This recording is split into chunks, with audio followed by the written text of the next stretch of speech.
I'll take the liberty of stopping here to sketch this unexpected intruder. He was 27, a little above average height, with thinning hair that he wore rather long and a pale, hardly noticeable mustache and beard.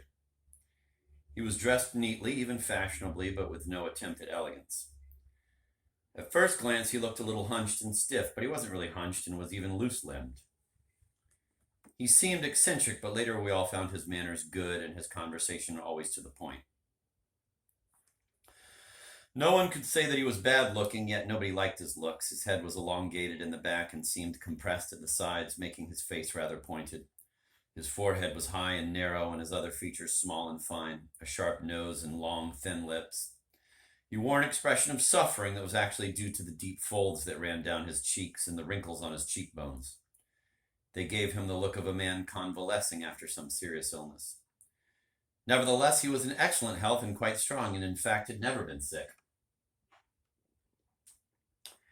He moved and walked hurriedly, even when he wasn't pressed for time. Nothing seemed to embarrass him ever, and he remained the same man, whatever the circumstances. He was greatly pleased with himself without being in the least aware of it.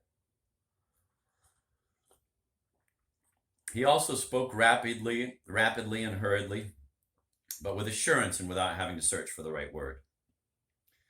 His thoughts were calmly formulated despite his hurried enunciation, and they had something precise and final about them that was very striking indeed.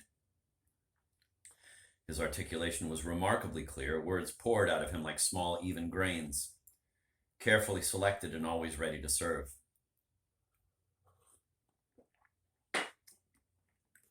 At first, the effect of this was pleasing, but after a while one began to feel uncomfortable over his too perfect articulation and his smooth flow of ever-ready words. One began to imagine that the tongue in his mouth had something special about it, that it was very long and thin, very red, and exceptionally pointed, with a constantly flickering tip. So this was the young man who now tore into the drawing room. To this day, I have the impression that he started talking in the adjoining room and came in talking. In a flash, he was standing before Mrs. Stavrogin and prattling away smoothly.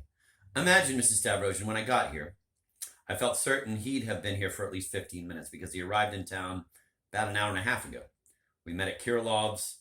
Half an hour ago, he left to come here, asking me to follow him in 15 minutes. But whom are you talking about? Who asked you to come here? But Nikolai, of course. Is it really possible that you didn't know of his arrival until the second? But surely his luggage must have arrived earlier, and I can't imagine why they didn't inform you. So I'm the first to announce it to you then. We could, of course, send someone to find him, but I'm quite certain he'll arrive himself any moment now, timing his appearance in accordance with certain expectations and, as far as I can judge, certain strategic considerations. At this point, he glanced around the room, singling out Lebyadkin for special examination. Ah, Miss Titian, he exclaimed, catching sight of Liza, and he flew over to her and caught the hand she offered him with a pleased smile. I'm so glad to meet you almost immediately upon my arrival, and if I'm not mistaken, Mrs. Drozdov has also recognized the man she called the Professor, and is not angry with him now as she was so often in Switzerland. But tell me, how are your legs, Mrs. Drozdov? And was your Swiss consultant right in prescribing the climate of your native land for them? I beg your pardon? Hot compresses? That must be very soothing, Mrs. Stavrogin, he said, whirling around again. I was so sorry that I just missed you abroad and couldn't pay my respects to you personally, especially as I had so many things to tell you. I did write to my old man, but it looks as though he, as usual... Peter! Mr. Verkovensky cried, recovering from his stupor. He threw up his arms and rushed toward his son. Pierre, mon enfant! And to think I didn't recognize you! He hugged him, tears rolling down his cheeks. Come, don't be so dramatic. That's enough. Peter muttered hurriedly, trying to free himself from the paternal embrace. I've always been guilty before you. All right, that'll do for now. We'll get back to that later. I knew you'd kick up a fuss. Come on, get hold of yourself now. But I haven't seen you for 10 years.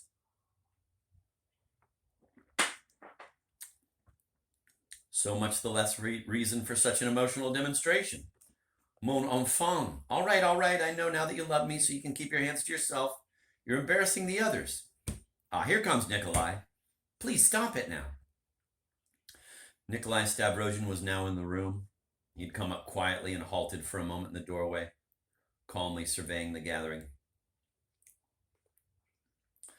I was struck by his appearance, just as I had been when I saw him for the first time 4 years before.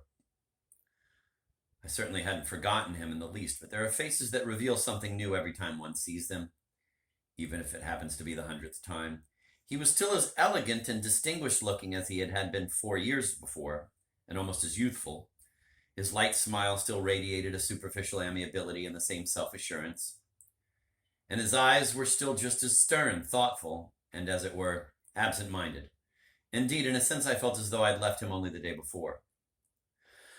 However, there was one striking change I found in him. While before, even though he could have been described as strikingly handsome, his face had seemed somewhat like a mask, as some of our sharp-tongued ladies had put it. Now there could be no two opinions about his being incredibly handsome. But I can't say whether it was because he was rather paler and thinner, or because some new thoughts were reflected in his look. "Nikolai!" Mrs. Stavrogin cried, straightening her back, but not getting up from her armchair. "Stand still where you are for a second." She stopped him with an imperious gesture. But now, to account for the shocking question that followed her gesture, of which I never would have thought her capable, I must remind the reader what kind of a character Mrs. Stavrogin had always had and how extremely impulsive she was during moments of crisis. One must also take into consideration the fact that despite her considerable strength of will, her quite adequate reasoning power, her common sense and business acumen, there were moments when she could act with complete abandon and, if I may say so, with a complete lack of restraint. One must also remember that the moment described here was one in which, as if by magic, the whole essence of her past and present life, and perhaps her future as well, was concentrated.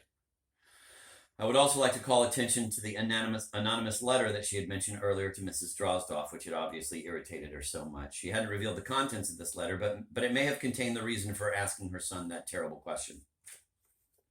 "Tell me, Nikolai," she said, forming her words in a clear voice full of challenging, menacing overtones. "Is it true that this poor, lame woman is your legal wife? Answer me before you move from the spot where you are standing now." I remember that moment very clearly. He didn't bat an eye. He just looked closely at his mother. There wasn't the slightest change in his expression. Then he smiled slowly with a sort of condescending patience, and without answering, walked over to his mother's chair, took her hand, raised it to his lips, and kissed it. She didn't try to pull her hand away, for he affected her as irresistibly as ever. She simply kept staring at him. Her whole being turned into a question. Everything about her seemed to say that in another minute or so, she would collapse under this uncertainty.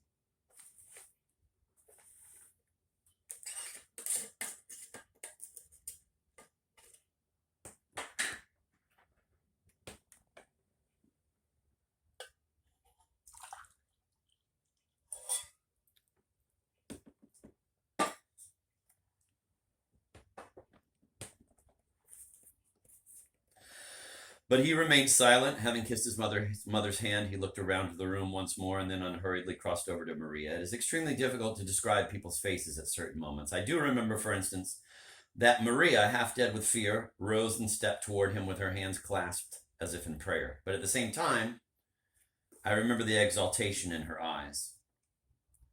A mad, wild rapture that almost distorted her features out of all recognition. Rapture is a very difficult feeling to bear.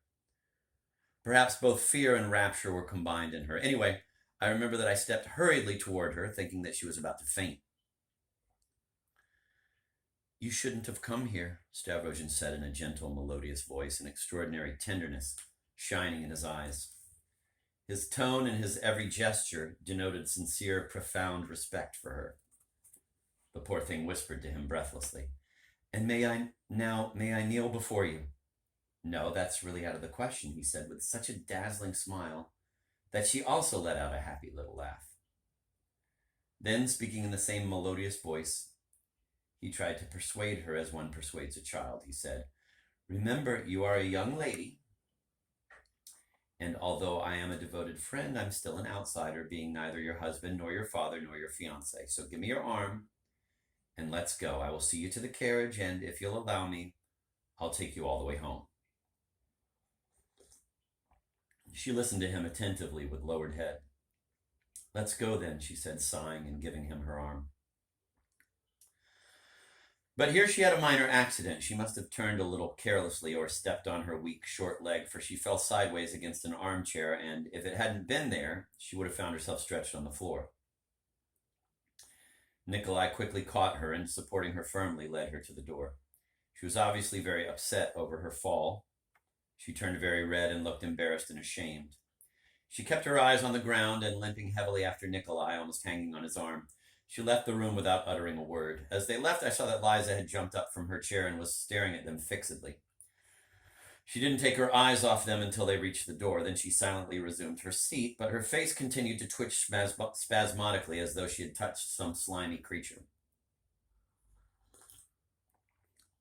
During the scene between Nikolai Stavrogin and Maria Lebyadkin, we were all so silent that we could have heard a fly buzzing. But as soon as they left, the silence was abruptly broken. Actually, they exclaimed rather than talked. My recollection of the sequence of events is not too clear because of the general confusion. Stepan Verkovensky exclaimed something in French and raised his hands to heaven, but Mrs. Stavrogin was too preoccupied with other things to pay much attention to him. Even Maurice haltingly muttered some comment. But the most excited of the lot was Peter Verkovensky, who was trying heatedly to convince Mrs. Stavrogin of something, accompanying his arguments with wide, sweeping gestures. For some time, I couldn't understand what he was saying. He kept rushing about the room, addressing himself to Mrs. Drozdov and Liza, and in his excitement even shouting a few words at his father. Mrs. Stavrogin, her face flushed, stood up and shouted at Mrs. Drozdov, "Did you hear? Did you hear what he told her?" But Mrs. Drozdov couldn't answer her. She could only mutter something and shake her head. The poor woman had her own worries. Liza, and there was panic in her eyes as she looked at her daughter, and she didn't dare think of getting up to go home as long as Liza didn't stand up and say she was ready to leave. Captain Lebyadkin, however, was mostly thinking of getting out of there. I had noticed that. He had been in a state of visible terror ever since Stavrogin had made his appearance, but Peter Verkovensky had grabbed him by the arm and wouldn't let him go.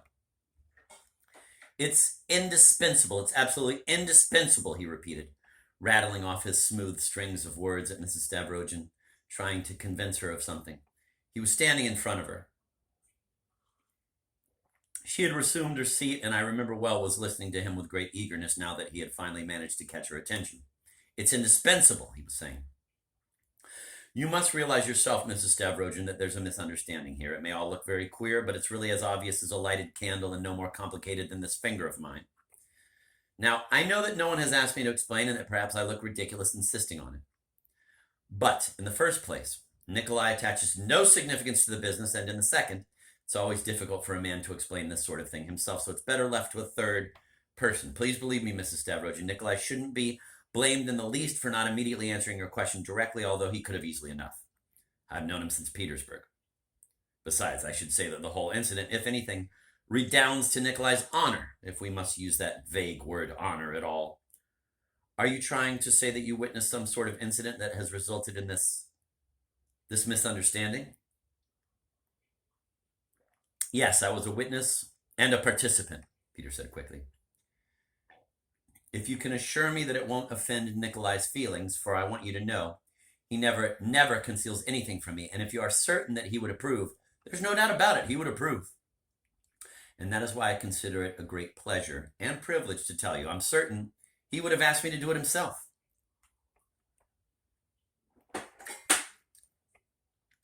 It struck me as rather strange, this insistence on explaining other people's affairs by a man who'd appeared out of the blue. But he had caught Mrs. Stavrogin on his line, and his hook had entered her most vulnerable spot. At that time, I still knew very little about the man or his schemes. "I'm listening," Mrs. Stavrogin said with diffidence and reserve, painfully aware that she was indulging her curiosity. "It's a short story. Hardly a story at all, in fact," the smooth flow began. Although some author who had nothing better to do could blow it up into a whole novel, there's a rather curious twist to it. Mrs. Drozdov, and I'm certain Miss Titian, will be interested in it, for there are a few features in it that, while they may not really be extraordinary, are certainly curious. Well, about 5 years ago, Nikolai Stavrogin met Lebyadkin, this very gentleman standing here, open-mouthed, and I believe planning to make himself scarce at the first opportunity.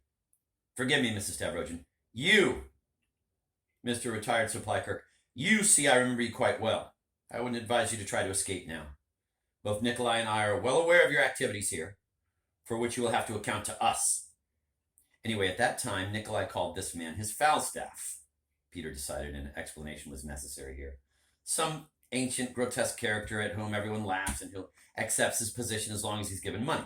At that time, Nikolai was leading what I would describe as sarcastic life in Petersburg. I can't find a better word for it because he's incapable of utter despair and wasn't then pursuing any specific aims. This applies only to that particular period, Mrs. Stavrogin.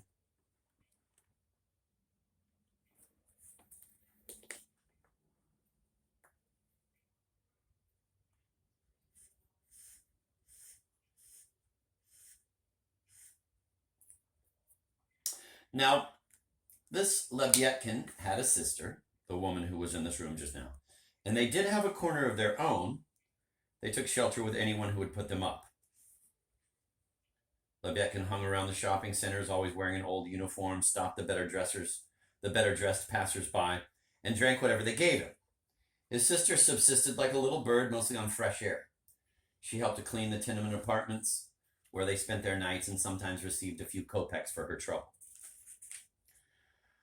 It was a sordid slum life, and I'll skip the details. Nikolai had elected to live like that at that time out of sheer eccentricity. Again, Mrs. Stavrogin, I refer to only to one particular period of his life, and I've borrowed the word eccentricity from Nikolai himself.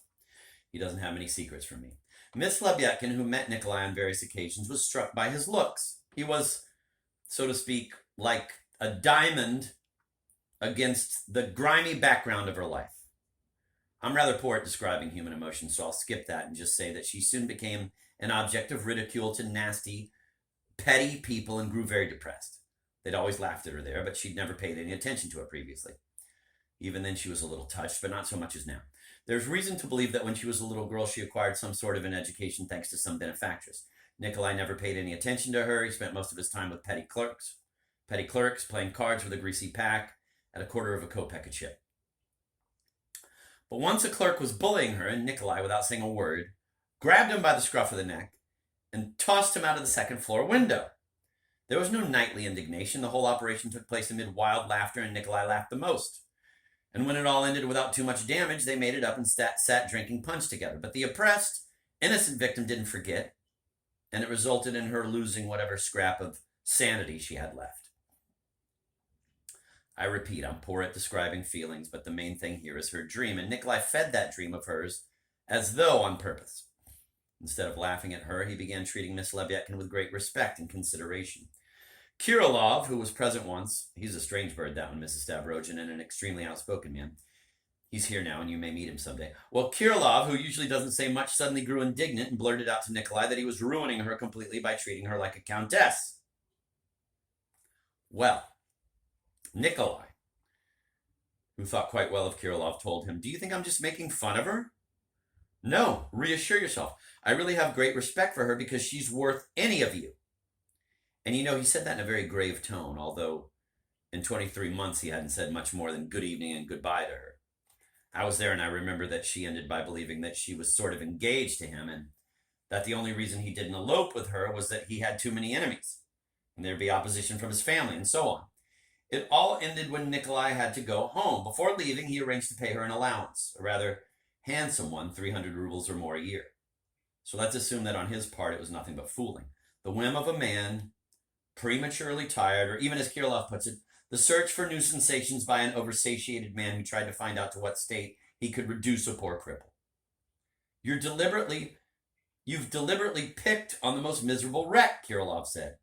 Scarred forever by beatings and abuse and fully aware that the creature was dying of a laughable love for you, you've turned its wretched head completely just to see what would come of it.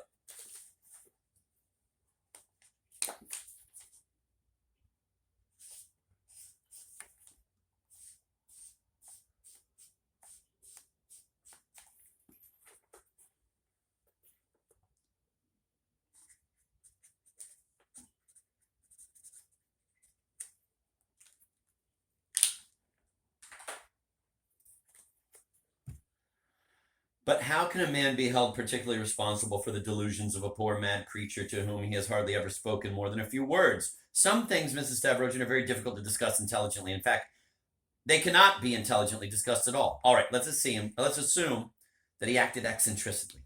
So? That then is the worst that can be said. But still, people have managed to make a whole fuss about it. I happen to know, to some extent, what has been going on here. He suddenly interrupted his narrative and was about to turn toward Lebyadkin when Mrs. Stavrogin stopped him with a gesture. She was in a state of extreme exaltation. Have you finished? She asked him. Not quite. To give you a full picture, I would like, with your permission, to ask this gentleman a few questions. You will get a good idea of the whole situation, Mrs. Stavrogin. Wait! Later, please. Oh, I'm so glad that I listened to what you had to say. And now you can see, Mrs. Stavrogin, Peter quickly added, how difficult it would have been for Nikolai to convey all this to you in answer to your question, which was perhaps a bit too specific. Yes, much too specific.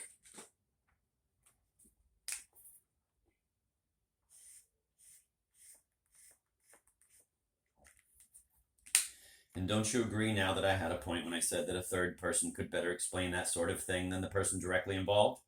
Yes, certainly. However, you were wrong about one thing and you're still wrong. Really? What's that? The thing is, but why don't you sit down, Peter? Oh, thank you. As a matter of fact, I do feel rather tired.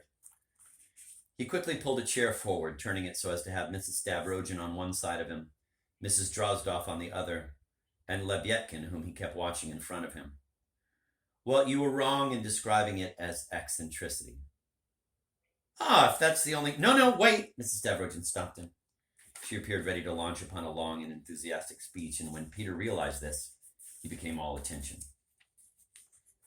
No, it was something much nobler than mere eccentricity. I would even go so far as to call it saintliness. Here was a proud man who had been wounded early in life and had slipped into that phase you described so subtly as sarcastic. Well, he's really a Prince Hal, as your father once pointed out with such perspicacity. That is, he would be just like Prince Hal if he weren't even more like Hamlet. At least that's my opinion. Et vous avez raison, Stepan Verkovensky agreed with feeling. Thank you, Stepan. I wish to thank you particularly for your unwavering faith in Nikolai, and in his nobility and in the great things he will accomplish. Indeed, you have even sustained my faith in my moments of weakness. Cher, Mr. Verkovensky took a step forward, but stopped abruptly. He must have realized that it might be unwise to interrupt her.